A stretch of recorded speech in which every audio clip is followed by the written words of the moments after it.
When LinkedIn first introduced the Open to Work feature in 2020, I was skeptical. I wasn't sure it would work. But 4 years later, and with over 100 million users said to have activated Open to Work, I wondered, does it actually work? And do I need to change my mind? Now, to help me answer this question, I spoke to recruiters who actively use LinkedIn to find talent. I'm excited to share what I learned, and some of what I share might shock you.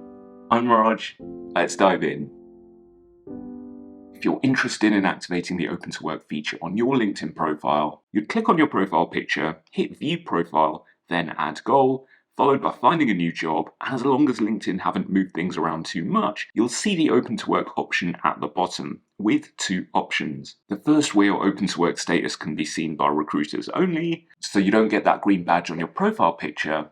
And option 2, it's fully public. You do get the green badge, so anyone looking at your profile pic can see very clearly that you are open to work.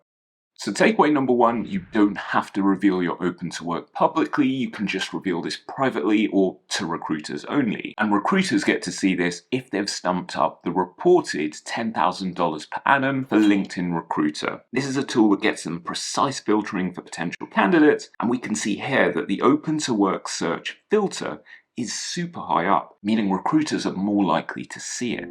So is the open to work feature of LinkedIn effective? And will it lead to meaningful job offers? This led me to a deep dive into a specific blog by the headhunter/recruiter Jan Bernhardt. In this blog, he's writing to his fellow recruiters, and he describes approaching 487 candidates about opportunities. Of those with open to work activated, 14.5% responded positively, so saying something like, Jan, sure, I'm happy to chat about this position, while only 4.6% responded positively amongst those not having open to work activated. Now this is a big deal, and Jan goes on to elaborate. Profiles that have discreetly signaled they are open to work were 3 times more likely to have a chat about job opportunities with me. Recruiters who use this filter frequently will recognise that quite some candidates seemingly forgot they have this setting toggled on. If you manage your searches smart, you can filter for candidates that made recent changes to their profiles. Jan hints at how to make open to work even more effective, because recruiters prioritise those who have made recent changes. Recency is a big deal because it indicates those individuals might still be looking for work. And this is backed up by LinkedIn's Chief Product Officer, Tomer Cohen, who reveals that LinkedIn have developed an active talent tool, which tells recruiters how recently potential candidates have activated their open to work status. So takeaway number 2, toggling your open to work status off and then on again, maybe once a week, and making occasional changes to your profile, even if you're just changing a single word then changing it back again the next week. Recruiters interpret this as you still actively looking for work. And I guess this leads to one big question. If we're using open to work, should we opt for the private/recruiter view only version or go full on public? Now, I took a long shot and I wrote to Jan Bernhardt, the recruiter/headhunter from before. I really liked his scientific approach and I asked for his view. Here's what Jan shared. There's a subtle difference between the private option and the clear open to work banner. I would assume that the former is casually willing to consider other options, while the latter is more active, probably out of a job now or graduating soon. Some recruiters and hiring managers used to have assumptions around the open to work banner, so do the best people really need to look that hard for a job? But in the current market, I don't think many people have those assumptions anymore, luckily. Jan, if you're watching, thank you so much for your insights. They're massively appreciated. I think there's a definite psychological angle at play here, in that we as humans like things that other people prefer. And so some recruiters who see that public open to work banner might wonder if they themselves should prefer you as a candidate.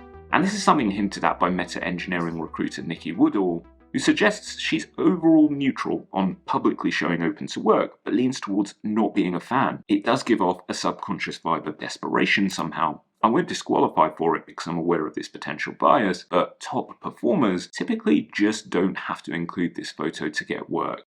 Now, if you want my personal view, I'm not 100% sure I would use the public open to work banner myself, but I think I would quickly get over that if my connections on LinkedIn knew the quality of my work without my having worked directly with them. So in that case, a public open to work badge would then be an effective signal. When it comes to privately signaling open to work, I have very little hesitation in recommending this if you're looking for work. Of course, it's going to be more effective in certain sectors where recruiters tend to be more active. The only potential downside I can think of is that in recruiter view only, well then recruiters in your own organization can see your status, but I don't really think that's a big deal in any case. Now, if it's advice you want, I'd say give it a go and experiment. There's very little harm in activating the private open to work feature, maybe for a week and seeing how it goes, and of course you can deactivate it at any moment. I'm thinking much more broadly now. I definitely recommend identifying which recruiters are active in the areas you're looking at and proactively picking up the phone and speaking with them. All 3 of my investment banking roles came through recruiters, and to be a good steward in your own career, I would recommend keeping warm contacts with those people who you've worked with before and who you've liked, and who have seen your light in turn. You essentially build up a web to intersect opportunities as they arise in the future, being more actively passive in your job hunt. So yeah, in conclusion, my views on open to work have definitely changed as a result of this research. And here are my 3 key takeaways. You can activate open to work privately if the public option isn't for you. If using it, toggle it on and off and make minor changes to your profile periodically, say once a week, to appear active to recruiters. And 3, give it a try if you're curious. I'd love to hear of your experience of using the open to work feature if you have done, and if you haven't, I'd love to know if you will now, and whether you'd choose the private or the public option. I'd love to get a conversation started down below in the comments, so please do let me know. Thanks for watching, thanks for being you, and I'll catch you next time.